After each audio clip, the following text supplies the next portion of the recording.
Hello again, welcome to another edition of CropLife Retail Week. I can't imagine why we're wearing these masks. Why are we wearing these masks, Eric? Well, actually, it's 2020, Paul, so everybody's been wearing masks. However, in this case, this video is actually airing on October 31st, also known as Halloween. So in that spirit, we thought we would dress for the occasion, so to speak. Well, I came dressed as 2020, so what do you do? Yes, you did. Actually, I have the mask of what my son tells me is Nightmare Bonnie, which is from the Five Nights at Freddy's franchise. Basically a video game, for those that don't know, about, I guess, someone who was maybe trapped at a Chuck E. Cheese overnight and had a really bad experience. So they programmed a video game where you're trapped with all these animatronic characters from a pizza theater and have to survive over 5 nights without them killing you when it gets dark. So Nightmare Bonnie, I'm told, is the guitar player, a purple rabbit, goes along with Freddy, who is the bear leader of the gang. So there you go. So. Wow, okay. Well, I'm going to take this off. I'm going to take this off now because my glasses keep fogging up. And up here, I think there's like an inch of drywall dust inside that thing. Wow. All right. Well, anyway, so, everyone out there, happy Halloween. I hope you guys have fun, and if the kids are coming around, I hope you get plenty of goodies from everyone out there in viewer land. Absolutely. So earlier this week, we had our First Pace Executive Series program. It was on the consumer preferences and trends. We'll put a link out there to get you registered if you weren't registered for it. I suggest you go and take a look. There's a lot of really good information in there talking about, again, those consumer preference trends and how it's likely to impact the distribution channel. Really good stuff. So yeah, I know you've got a lot of news, and we've talked about a number of things. Obviously, Dicamba's first on the list. I don't know where you want to start, but why don't you kick it off? We might as well start there, Paul. I know there was a lot of speculation a few weeks ago. We were saying that folks were kind of telling us through the grapevine that EPA was going to announce some Dicamba decision by the end of October. And lo and behold, about 4 days ago, from when this video will be airing on October 27th, we found out that EPA has re-registered Dicamba for use in the United States. There's going to be a national cutoff date of June 30th for soybeans and July 30th for cotton. Its approval is for Ingenia and Extendamax. There was no mention of Fexapan from Corteva. That's one of the questions we have. Antavia from Syngenta also got extended in this. The extension is for 5 years till 2025. And the big other news was the buffer zones that are required have now gone from 110 feet to 240 in most cases, except where endangered species may be present, in which case it's 310 feet. So, and again, my big question on that one, Paul, is, I've seen some of the cotton fields in the South. They're big enough to handle a buffer zone that would shrink like that. But soybean fields in Iowa and other places like that, Illinois, are a little more cramped. I'm not sure if you'd be able to apply Dicamba except for maybe the middle 2 or 3 rows, given that type of a buffer zone if there's an endangered species nearby. So I guess we'll have to see what kind of feedback we get from folks as these rules sink in. Yeah, you think that endangered species thing could evoke some lawsuits. I mean, it's great that the decision came down. There are a few vagaries there that might create some openings. I guess there always are. I mean, you can't seal up everything and make it open, but it's good to have a final decision. Good to have the product back in the hopper, and we'll see. This is kind of the EPA kind of reasserting its authority, and basically claiming sticking its claim as the group that is going to establish these these foundational guidelines, and we'll see if the law, if there's regulatory or judicial that comes back and tries to fight it again. It'll be could be very interesting.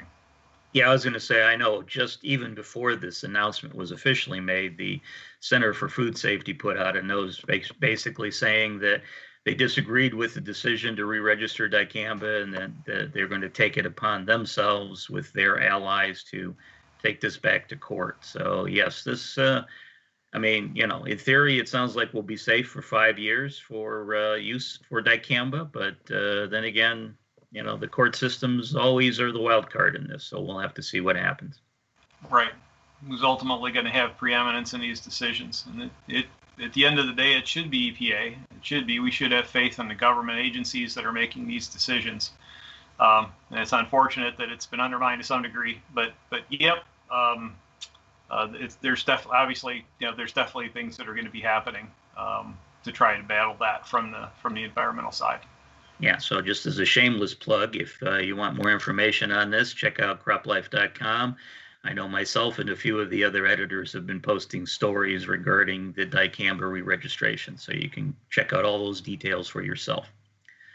So I know, Paul, about a video or two ago, we were talking a little bit about what was going on with the harvest. I know it has been rather wet, cool, and rainy here in our part of Ohio the last few days, but I was checking out some numbers, and it looks like through October 15th, 72% of the corn in the United States has been harvested, which is a little above average. And 83% of the soybeans has been harvested, which is also about 3 or 4% above the national average at this date. So, you know, things are moving along pretty well in the fields across the country. So good job to the farmers getting their crop out of the field and into the bins. Man, especially those that had to beat the snow last week in the western part. Wow, that was interesting. Yes. Yeah, luckily we didn't get any of that in Ohio yet. No. I'm not ready for that just yet. Nope. But then something else to share. I know we've talked about the Derecho event that happened over the summer that lasted for approximately 14 hours, covered about 6 states, from about South Dakota all the way over to Ohio. Found out from the government that that was the costliest thunderstorm in U.S. history. They're estimating damage thus far totals about $7.5 billion. Only outdone by Hurricane Linda, I believe it said, which was $14 billion in damage is what it ended up causing. But again, the government points out the tally is still being counted on the Derecho's after effects and impact financially. So that number of 7.5 billion could go even higher. But that's incredible that a thunderstorm could cause that much damage when it covered approximately 700 miles total. It only lasted, like I said, for about a half a day. Sure. Those numbers didn't have to factor in the increase in crop prices that we've been seeing lately, too.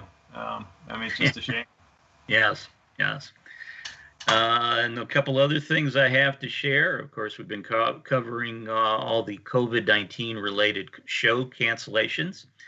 And found out this week we got another casualty coming up here in 2021. My friends at the Wisconsin Agribusiness Classic have announced that their 60th anniversary show will now be a virtual event because of safety considerations.